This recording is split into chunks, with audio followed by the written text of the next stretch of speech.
The biggest dog food myths. Don't feed dogs pork. But then I started to wonder why so few commercial foods contain pork.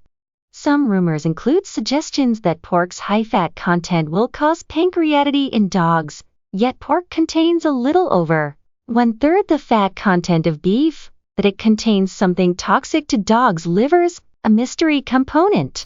That pigs eat disgusting things including bugs, but it's fine for people to eat them. And that pig meat is hard to come by, harder than bison? A few dog food companies do offer pork-based foods.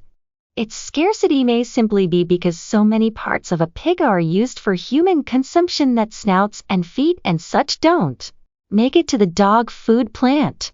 And because of the possibility of trichinosis in uncooked pork, nobody is going to suggest it as a great raw food ingredient.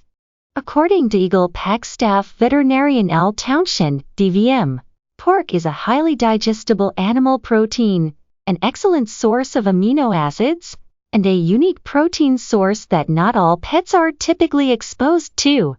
It's less likely to cause an allergic reaction that some pets may have to other proteins. We recommend pork as a protein because it contains more calories per pound. Lamb is hypoallergenic.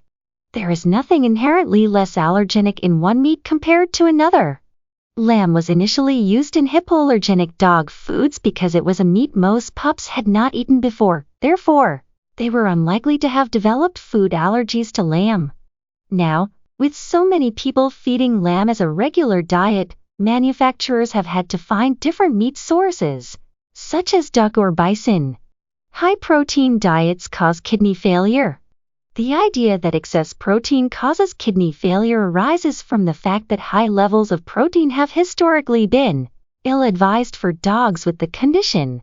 Failing kidneys allow urea, a byproduct of protein metabolism, to build up in the blood, making the dog feel sick.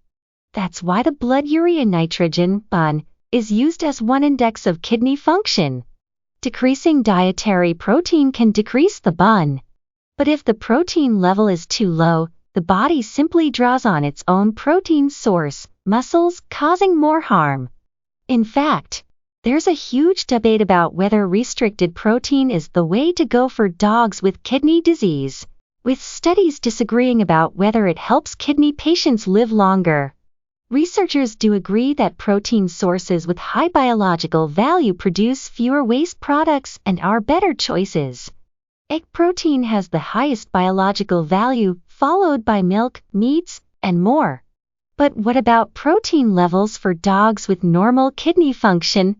There's very little support for the suggestion that you can preserve kidney health by not taxing them with too much protein. Feed a moderate level of high-quality protein, and your dog will likely be just fine. Raw food is better for dogs. While raw food may be suitable for some pups, it isn't for all dogs. A recent study in the United Kingdom examined the presence of antibacterial-resistant ABR/E. coli in 16-week-old dogs who ate raw food. The scientists concluded that raw feeding is associated with carriage of ABR/E. coli in dogs even at 16 weeks of age, and that bacteria carried by puppies are shared with humans. We therefore suggest that those who feed their dogs raw meat seriously consider the potential ABR transmission threat their pet may become as a result and deploy appropriate hygiene practices in mitigation. While ABR-resistant E. coli might be present in some raw food, most healthy dogs won't get sick from it.